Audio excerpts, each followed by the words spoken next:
Hey everyone, this is Adrian from my channel Random Drop. If you like our content, make sure to subscribe. We're more than halfway to 1,000 subscribers. From there, this channel's quality and content can grow quite significantly, and I hope that you stick around. But anyway, let's get back to the video. Game of the Year is around the corner, and tensions are high. It's been an amazing year for games, and people sure as hell have their opinions. Dude, we got to make sure that this game wins Game of the Year, by the way. Do not let that Expedition game win Game of the Year. Do not let it. Absolutely do not. We all have to band together to make this game win. Us multiplayer gamers are the minority, okay? Hey, bro, Expedition 33's Game of the Year. Actually play the fucking game before berating it. Fuck ass bitch, suck my balls. Holy shit, that guy's mad. Oh my God. No, I didn't even berate it. I didn't even berate it. I just think single player games always win Game of the Year, and it's bullshit. One crowd is especially the most passionate about this, and that's the Expedition 33 crowd. Now, while I will admit, when I played and finished Expedition 33, I thought it would be really hard to top. Even Kojima's next video game, while popular, didn't create the wave of zeitgeist Expedition 33 did at the start of the year. Donkey Kong came and went, Silksong was finally released and pretty well loved. Battlefield 6 was super hype, but it was more of a course correction. And Outer Worlds 2 and Avowed came out this year, but there was one game though. After playing its first initial playtest, it was incredibly easy to tell this was gonna be something special. Arc Raiders.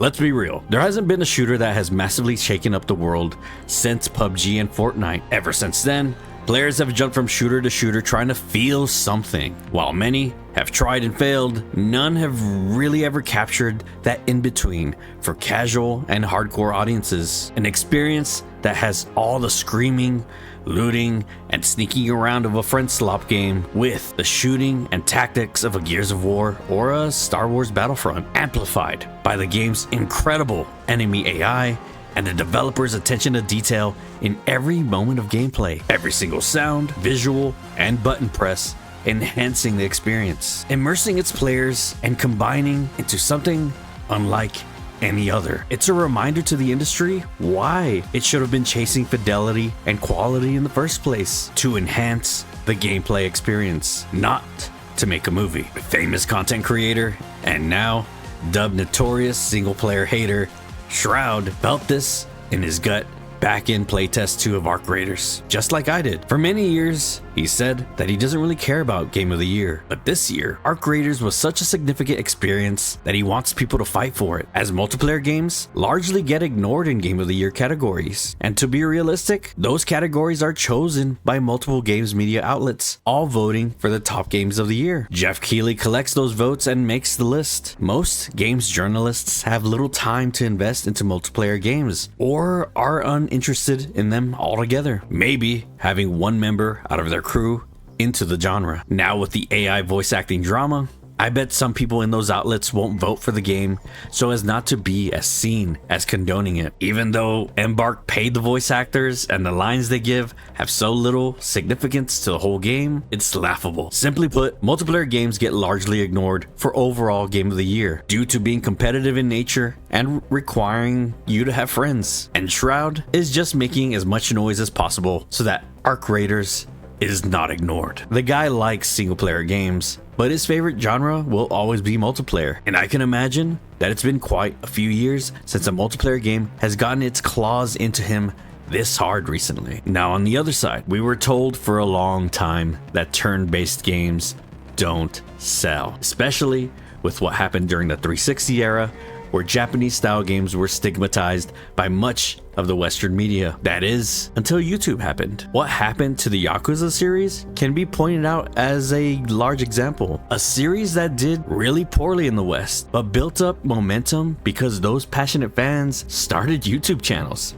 They started Let's Plays, they built communities, and championed games that were largely ignored by the mainstream. This continued on into streaming, where people began to be exposed to games they never heard of or were never on their radar because their content creator was some sick freak fan of a series. Also, once Japan got over themselves and realized the PC was a valuable market, their games started to sell way more copies. Because when you think about it, do you know who would know more about games and buy lots of them? People who built their own PCs to play games. Slowly, over time, more and more Japanese games were ported to PC, and there are some holdouts, sure, Vanillaware, but man, things are way different compared to the early 2010s. So that brings us back to Turn-Based and Expedition 33. The thing is, Expedition 33 doesn't do anything new or special. It very much wears its inspiration on its sleeve, filled to the brim with mechanics and ideas the developers loved from past video games. What it did was fill a void, a turn-based RPG that reminds us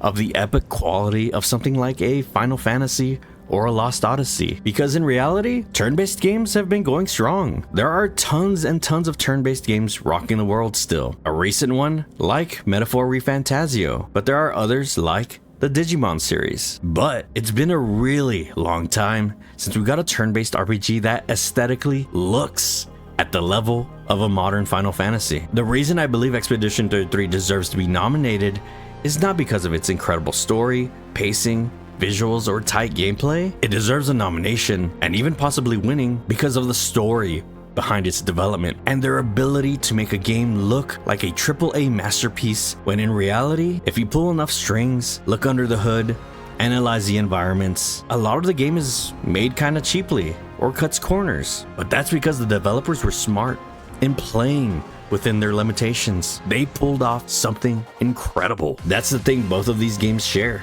Passionate devs pulling off something quite incredible. Two success stories that quite frankly kind of came out of nowhere. Both games had people's interest peaked, but no one truly knew the quality and how huge both of these games would be until they came out. Two genres that really needed a kick in the nuts. Multiplayer shooters needed something that truly gave a fresh experience. A mainstream extraction shooter with the multiplayer engagement that can be truly wholesome to absolutely soul-crushing, giving off the sense of danger and accomplishment made popular by PUBG and Fortnite. Turn-based RPGs needed something to remind publishers that people loved old school JRPGs, and the fan base has truly just grown over time. But man, the genre just didn't need to get so bloated, large, or open world. You can give an incredible experience by playing within your limits. A cartoony overworld map doesn't pull people out of the game, and the story can be told through gameplay and paced in a way that it's a solid